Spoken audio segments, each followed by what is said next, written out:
Hello everybody. I'm going to just spend a few minutes and talk about taking care of your sewing machine. But it's just really basic stuff. Some of you already do this, but I get a lot of questions, so I'm hoping to refresh your mind a little bit. We're going to cover cleaning, lubricating, and some simple troubleshooting hints. When you call me, these are a lot of questions that I'll ask you when you have a problem. And so we're just going to kind of remind you of what we're doing. So I want to start with, right off the bat, of what you should normally do when you're sewing. How to clean that major area, which is your bobbin area. So I'm going to remove the accessory bin. I don't know if you can see this. Let's go a little bit. All right, right there. That looks good. Then I'm going to remove the bobbin cover and take off the needle plate. I already took the screws out. And you should take your foot off. That gives you a little more room. And I'm working from the side. It's hard to do it that way, isn't it? Yeah. And take out the bobbin. All right. I don't know if y'all saw him do that. I'm sorry if you couldn't, but I just took out this area.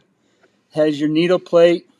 And bear with me because I'm moving my hand in the right place. Ken, when did you clean that thing last? I didn't. I just That's got horrible. I know. Can you see in there how bad it is? Let me show you one other thing oh my first. Heck. That is horrible. Who sewed with that? Oh, they sew here at the shop. But this is what you can see a little bit better. Your machine looks like this if you don't clean it regularly. And the problem when you get all that stuff in the inner rotary hook is that the timing gets off with your feet, and sometimes the timing turns around, so you'll get skip stitches. Because the bobbin case will move just a little bit. You'd like it to be totally stop free, and there's a stopper there. But here's what we're going to do. I like to clean this area. Oh, can you see? So I would just take a Q-tip and go around in this area like this. Oh my heck. See, and the Q-tip will pick up most of it statically until today. I have never seen a machine that dirty. Oh, I've seen too many. Oh my heck. See, and you would just keep cleaning. Also, you go down in here. See, in the front. My heck. And there's a bunch over here. All right. Nobody has a machine that dirty. I know it. No. And this is simple. They could do it themselves. You should be doing this regularly. I won't say daily, but you ought to be checking your bobbin area at least daily when you start. Because you don't want things in there. And after a while, then it's good to bring it to one of your professional servicemen. Wow.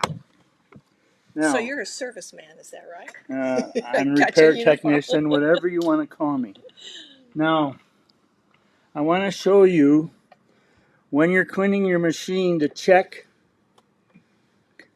your bobbin case. Can you see on the edge there? Here, let's do this. Hey Ken, there's a question right here. And the question is? Is it possible to send a video of the noise that your machine is making? That's what Debbie Hilstead wants to know.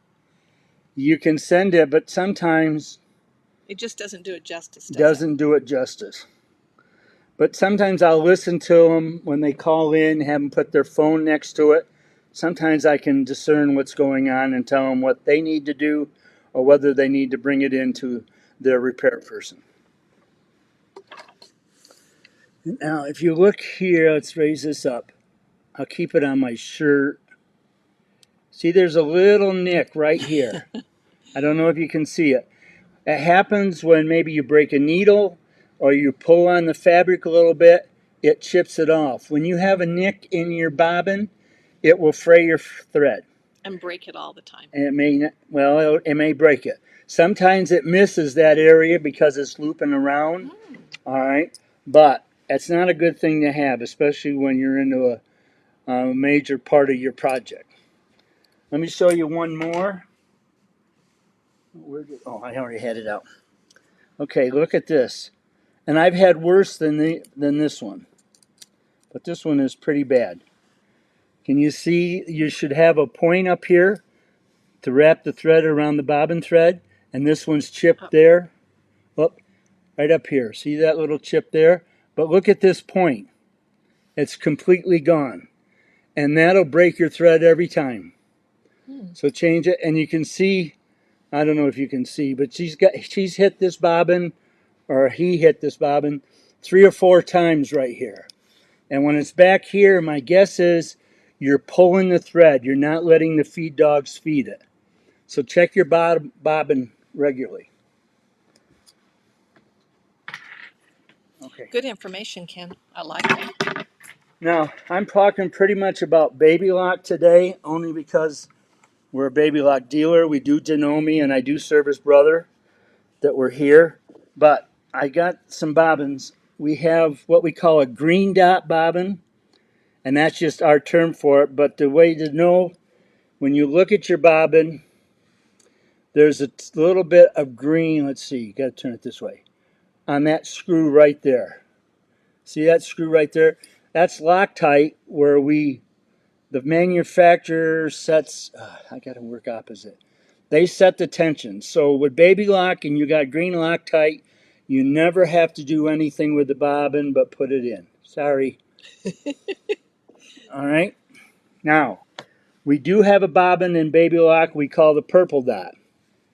See the purple dot there in the center? If you look at the edge on the screws where we had this screw right here, you can tighten with a small screwdriver, righty-tighty to get a little more tension. And we'll talk about what you want to do with that shortly when we talk about tension. Or lefty-loosey if you want a little less bobbin tension. Okay, Annette wants to know if you service Viking or Husqvarna. Sometimes. Some of those machines I can't get into. I don't have the right tools. And I can't get the manuals. And that makes it a problem. Most times I can clean them. But sometimes I just have to turn it back to you. And Joyce wants to know if we have extra bobbin cases on hand, and yes, we do. We do. And we even have some at the shop, Joyce, if you wanted to go buy some. And if they don't have them there, Joyce, we can always get them. All right, so check your bobbin case. Anything that looks weird, then get a new bobbin case or have one on hand. Especially if it's late at night and you're trying to finish a project. Okay, lubricating your machine. For baby lock and for brother, you don't have to lubricate it. Once a year, bring it into your service tech and they will do it for you. But as far as they're concerned, you don't do anything. On Janome, you got to read your manual because in Janome, let me show you, they have on some of the machines right in the center of their bobbin case. See that little hole right there? You put a drop of oil in it about every 4 to 6 hours of sewing. But you have to refer to your manual to know which one. That's right. Right there. You have to refer to your manual.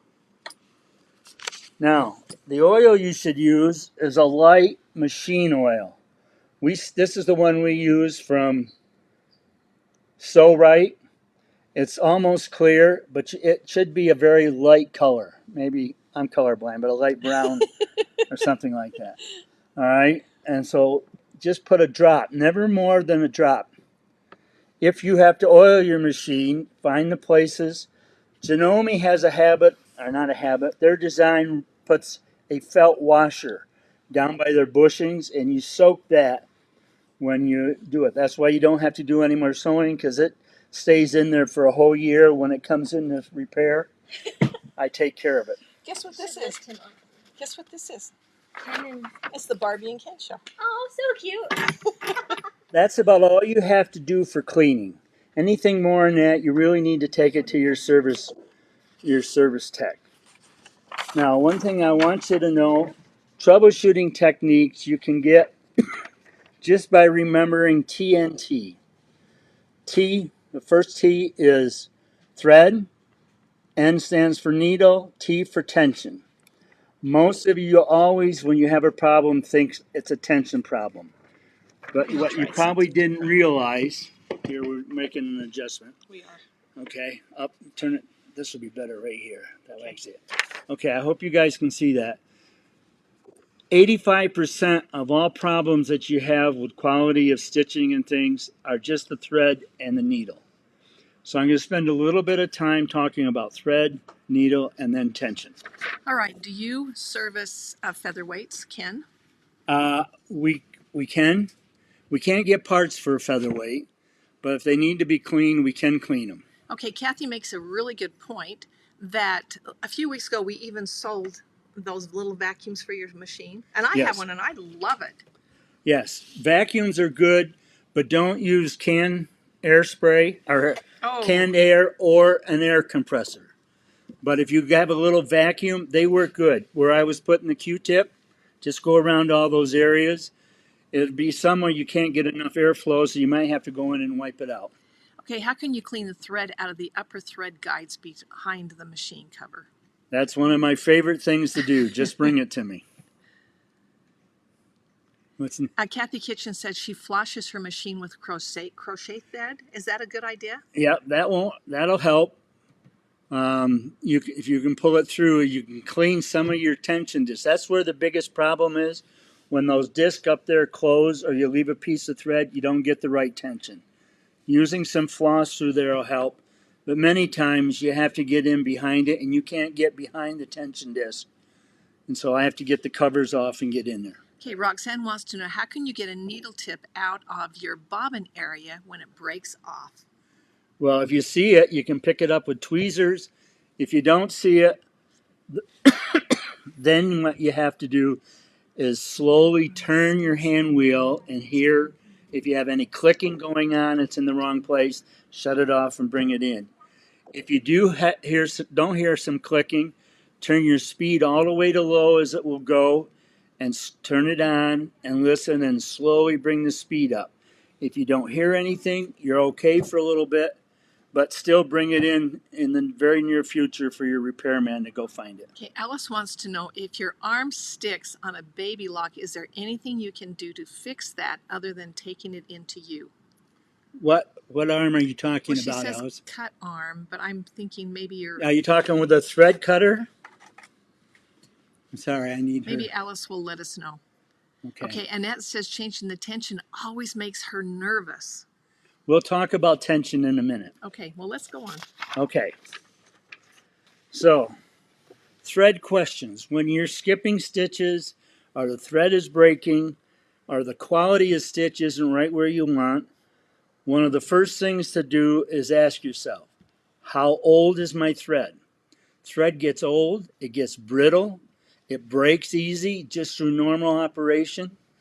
So the first thing to do is to change the spool of thread and see if that helps. Oh, thread cutter. Okay, there's not much you can do with a thread cutter. You can just push the thread button a little bit and try to wear it down. But saw all that lint in there, it gets tucked in by the gears and it slows it down and makes it sticky, and I have to take it apart to do it. So there's nothing you can do for that. So the first thing I do when I have an ugly stitch or my thread is not cutting is that I clean it out, and it usually solves it. Yeah, that's what we already went through the cleaning for it. Now, the other problem that happens to me a lot, is the thread gets caught coming off the spool. There's a nick or something there, and it just catches it for a minute. Sometimes that's what breaks the needle. Sometimes it pulls it so it frays your thread. Patricia wants to know if it's okay to use dental floss. You could use dental floss So up that there, waxy stuff, but not the you don't, well,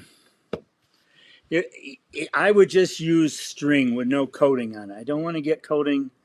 I know some people have used dental floss and been successful with it, and if it doesn't have a lot of coating on it, you might be all right. But I think using like DMC cord or serger, something that's thicker, and pull it down through there would be a better choice. Okay, Pamela wants to know what causes a machine to keep stitching after you release the foot pedal. Does that happen? Yes, That happens, and 9 times out of 10, it's because the machine is dirty and it's affecting the sensor, and it's not sensing things properly. So basically, keep your machine clean. Yeah, but there's a lot of places on a machine you can't see it, but where all your electronics are, we get back in there, that's where the sensors all connect. They're out in the machine. All the sensors are in the front of the machine. Let's see. Let's do it this way. Yeah, turn this. So your sensors are all around this area, and they all get back to your main board over there. We're a little bit off. But when that's dirty up in here by the upper shaft or dirty down the bottom, where they're sensing your speed, your thread, whatever, I have to get in and clean it out. One of your common problems, and you can know that it's dirty, is when you get the error, check your thread path, but your thread is not broken. That's the sensor on the pull-up lever, and it gets full of fuzz in there, and we have to go in and clean that out, and then you're all set. You should Joyce, always take it to Ken, Joyce. take it. Best thing to do. But you need to, when you're having problems with tension, is to at least rethread it once, if not twice. It's amazing how sometimes, and I do it myself, I don't thread it properly. And I'm amazed that I can do that. Even though you know you thread it, do it again. When you're having a problem, do it again. Just eliminate that it's all right. Now, I know a lot of you like to shop bargains. Buying bargain thread isn't always the best thing to do. You should use a good quality thread. And you just, what you feel is good quality, you're happy with. We use here Orifil, Madeira, Hemingworth, and Gutermann. That's all I have downstairs. And I use those back and forth. I would recommend that you spend a little couple more dollars and get a good quality thread. It'll help you in many areas. Can you work on an Elna? I would have said no if I hadn't fixed an Elna yesterday. My problem with Elna is I really need their manuals, and they're poor. So I will look at it and see if I can do it. If I can't do it, I'll give you the machine back. Okay, Kathy Kitchen says when you floss your machine, should your foot be up to open the disc or closed? Your foot should be up to open the disc. Okay. Is that it? Is there another question? Well, how do you feel about Isocord thread? But that's just another thread. Isocord, that's a sewing thread, right? And Floriani, they're just all different threads. Yeah. I don't have a feeling either way. You'll have to be the judge. If you're not having problems and you'll be able to get long-term use because you don't use every spool up right away, you're okay with it. Okay, Kim or KJ Wilkins says, I'm joining late. Sorry, I have had a lot of thread shredding with my Destiny from day one. Any suggestions? Well, you could have went through, look at your bobbin case. It could be a tension problem. When was the last time your machine was clean? But if it's been since day one, I would think there's something else going on, and I'd bring it back to wherever you bought it. And you do clean sergers, yes. I clean definitely. sergers. Does oil go bad? It doesn't have time to go bad. It's working. Oil will dry up if you don't get it oiled regularly. So if they bought a big bottle of oil, though, how long does that bottle last? Oh, that'll last you for years. Until you're gone. Right. This is the size that you'd probably get at our store, and this will last you 2 or 3 years, and I haven't just held it around long enough, so I don't know if it goes bad. I don't think you'll have a problem. It's a machine oil, and I'm sure people that use it on machines let it set forever. Okay. All right. So remember, we're talking about TNT, thread, needle, tension. So let's talk about the needle, another important part. Needles usually will affect skip stitches and quality of stitches. Why? Because they're not sharp any longer. So ask yourself this question first. When was the last time I changed my needle? I know a lot of people leave their needle in forever, and they will come in. It'll break. The needle doesn't it just gets dull. But you should change it regularly. And here's some pointers. You can listen for a thumping or a popping when the needle is going through. If you hear that, it's time to change the needle. It's not sharp enough. So it's like puncturing a hole. And that's what's happening there. Now, you might not believe this, but anytime you start a new project, put a new needle in. Don't use the one from the last project, because invariably you'll get in the middle and you'll start having problems. So start out with a sharp needle. So Alice, you said no, don't oil your dream machine. Bring it in and have it oiled by the tech. That's a good thing. Let me talk a little bit more about that. You're recommended to bring your machine on Baby Lock and Brother once a year. All right. But If you're sewing a up to lot. like 3 days a week, that's once a year. If you're sewing 5 or more days a week, you probably should bring in it twice a year. Now, that just doesn't mean you turn it on and do 5 minutes. It means you're sitting there for a couple hours each time. Okay, one person wanted to know if, what's the best way to, Sue wanted to know how to clean her serger. There's not much you can do to clean your serger. We It's have to take all the covers off. We have to get in by the loopers, etc. But they can do the regular maintenance cleaning just like any other machine. Well, you can go in by, when you open up the thread the serger, you can go in there and clean that area out. But a lot of the problems in sergers are down where the cams are or the actuation for making the loopers go. So he knows his stuff. Gina said she changes her needle every 8 hours. That's recommended. And I think when that's she does good. that, she cleans her bobbin case at the same time. That's And a good now idea. I want you to check your bobbin case, not just clean it. Check the bobbin. Look at it. I'm going to go home and look at mine. All right. Also, do you have the right needle for the type of fabric? If you have chiffon or silk or it's stretchy, there are needles for it. I'm not going through all of that. First of all, I don't know them all. Well, But a common thing is, and I follow my wife's advice, she uses 80-20 for almost everything. But as soon as she knows she's having a problem, she looks at the needle and she knows off the top of her head when she's changing material what needle to put in. I don't know that. I use 80-12 all the time too. Okay. Unless I'm embroidering, then it's 75-11. Yeah. Now, if you got a Janome tends to recommend 90-14. Annette, shame on you. You and I could hang out together. She said she uses her needles until they break. Not a good idea, I guess. Not a good idea. Not a good idea, but that's kind of what I do. But you're not alone doing that. I know that out there and talking to many of you. Okay, so that's basically the needle that we talked about. Those are questions that you can ask. Let's talk about tension, because when all of that fails, now you're down to tension. Tension many times is because you have a dirty machine.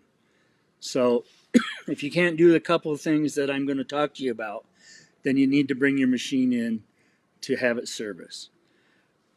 First time you see a tension problem, thread or unthread and rethread your machine before you do anything else. Have a little piece of sample material there that you can sew on so you don't sew on your project, and just check it out that way. Make sure it's a little bit better. Again, I'm going to tell you to look at the quality and age of your thread. Many times it's that, and especially if it starts fraying. A lot of times that's old thread. Check if you have a machine that has a little round dial up on top, check your tension settings. Maybe you hit it and you've got it down to a low area, or you put it up to a higher number and you've got too much tension and your bottom thread is coming through. Again, tension could be there's a little nick on your spool of your thread and it just catches it for a little second each time it comes around. Sometimes that can cause a skip stitch or a longer stitch, things of that nature. How long does thread last, said Pat. I don't know. There is a shelf life, though. There is a shelf life. So if I would say if you're over a year, I'd question it. If you've got your grandma's thread you're sewing with, you're definitely in trouble. Use it for decoration. Don't try to sew with it. Now, one technique to check tension, to make sure in the upper tension it might be working right, is on the thread. I don't have... You would close your pressure foot and pull the thread in the needle. Once you close it, pull the thread. There should be tension there. If you can pull that thread out, then you need to bring it in. Something is wrong with the way the tension discs are set up. If you've got tension, then raise the pressure foot and pull on it, and it'll pull really easy. So you should have a difference there, and you know at least that part is working to some degree.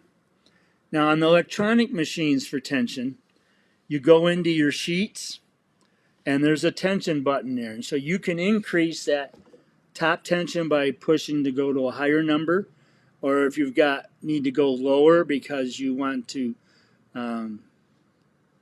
let the bottom thread pull it down, you go towards a smaller number. So upper number is more positive, lower numbers is less tension. Brenda has a good point. She's heard that if you pull your thread between your hands and it breaks, it needs to go. Well, I will remember that. That's probably wisdom. At least when in doubt, make a change. Definitely. Now, let's talk about what good tension looks like. Okay? So up here, a little bit more, right there. All right, now this is for a straight stitch. You see how it's balanced between the top and the bottom? And so where they connect together is right in the middle of your two layers of fabric.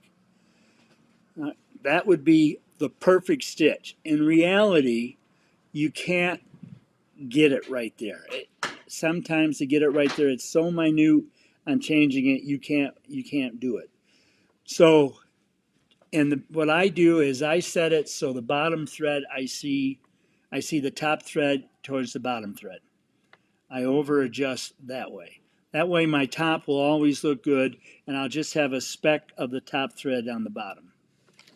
Okay, Annette has she said that she inherited a whole bunch of thread, a truckload of thread, and now she doesn't dare use it.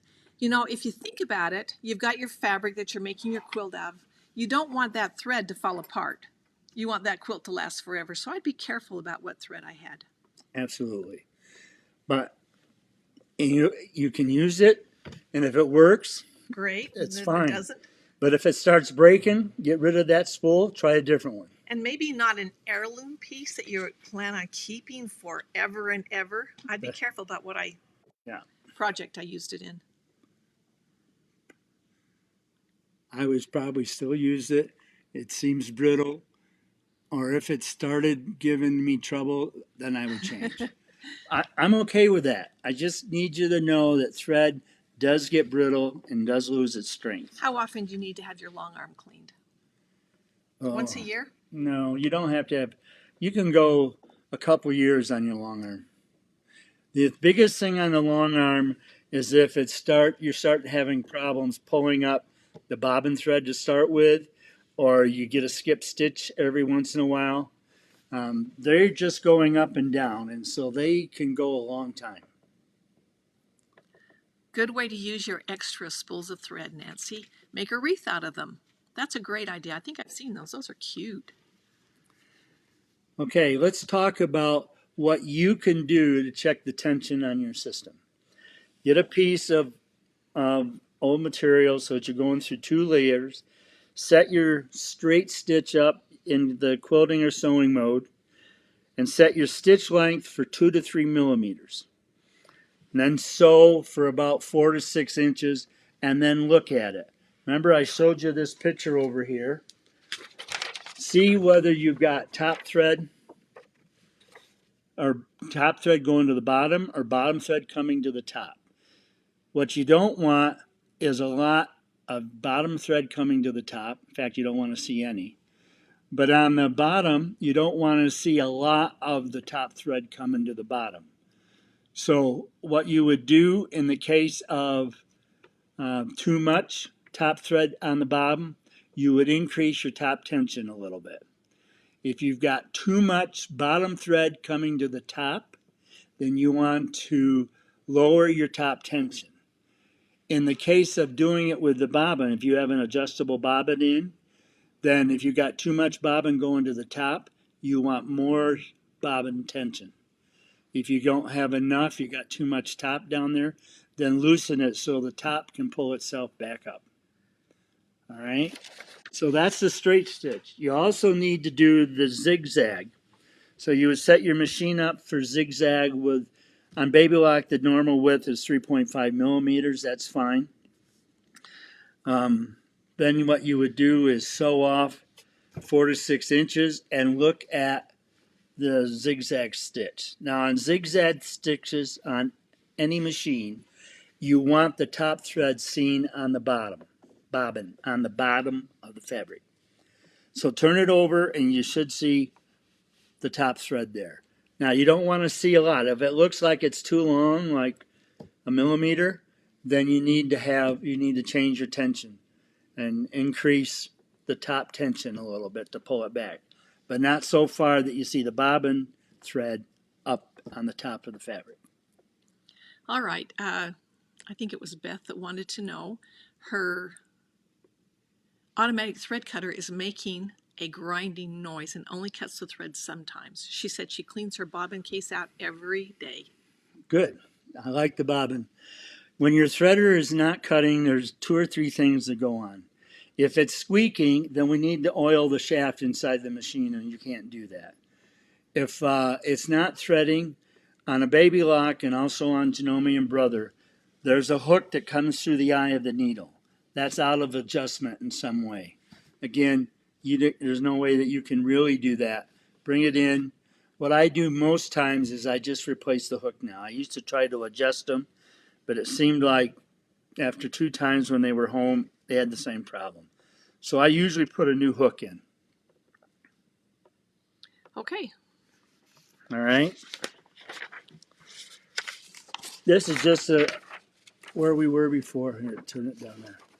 On your dial, this just shows you normal is in the middle. Now on your dials, most machines go from 1 to 9 with 4 or 5 to be in the middle. If you have to increase top tension, you want to go to a bigger number. If you want to decrease it, you go to a smaller number, and that's all it's showing. And you can see the picture on the right. Upper thread is too tight. All right. Is that right? Yes. But it's gotten you go to a bigger number. Oh, it's loose on this dial. This is backwards to what I'm used to. So in this one, the big number is making it looser. All right. And the lower number is making it tighter. It's always been bigger number, tighter to me. But anyway, you just need to move it in one direction or the other. So, in summary of all these little tips and things, clean your bobbin area regularly. We had one lady here says she cleans it every day. That's great. I recommend Q-tips. That's what I use. But we have a little deal going on that I think is a nice thing. I'm going to start using it. There's with these brushes, you got a little fat brush that works good inside the rotary hook. I like this one. It's like a paintbrush. Yeah. And then So you got cute. a long one to get down on the side where your feed dogs and things are. You still might have to use, I don't know if this will have enough static to pick it up. You might have to use a Q-tip. And for one reason or another, they give you a piece of fabric. This is, you can clean your screen with this. Oh. This is a wonderful little, you That's can clean a your good thing. eyeglasses with it. There's lots of things you can clean with it. Cleaning your screen, that's a good That thing. is always a good thing. Doesn't affect your tension, We but can that's see good. that right there. Okay, those are on our deal of the day, by the way. So you just touched on our deal of the day. Okay. When you have stitch problems, what do you need to remember? Oh, yes, Brenda says, I love that brush set. It is cute. Besides, it's cute. Okay. Besides useful, I it's gave cute. you a picture of something and a little acronym. What is that acronym?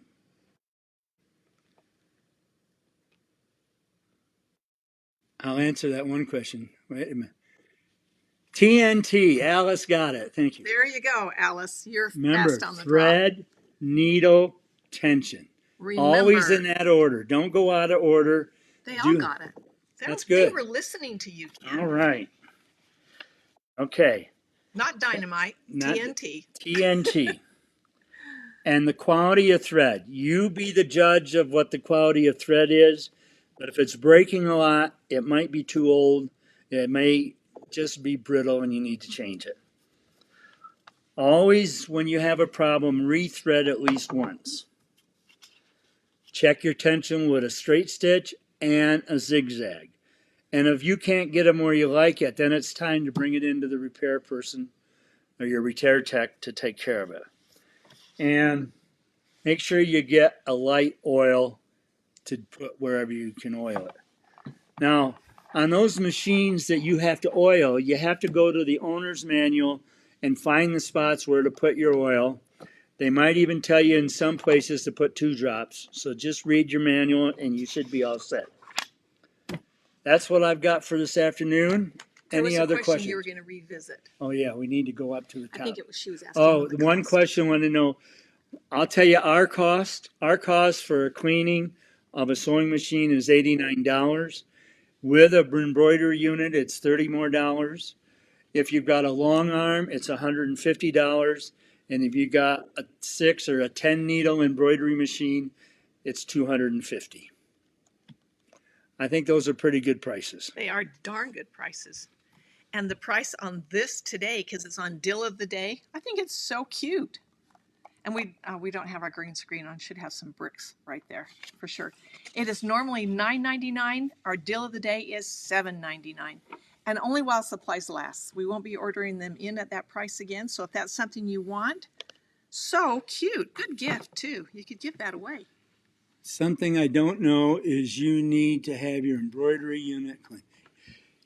You always, if you have an embroidery unit, bring it in with your sewing machine. It's only $30. We'll go through it. We'll oil up the robotic arms because if they stick a little bit, you can break needles, break thread. And I do a sew off, an embroidery sew off to make sure it looks good. I also do a sew off on your machine. And that's where I have to set the alignments and the tension.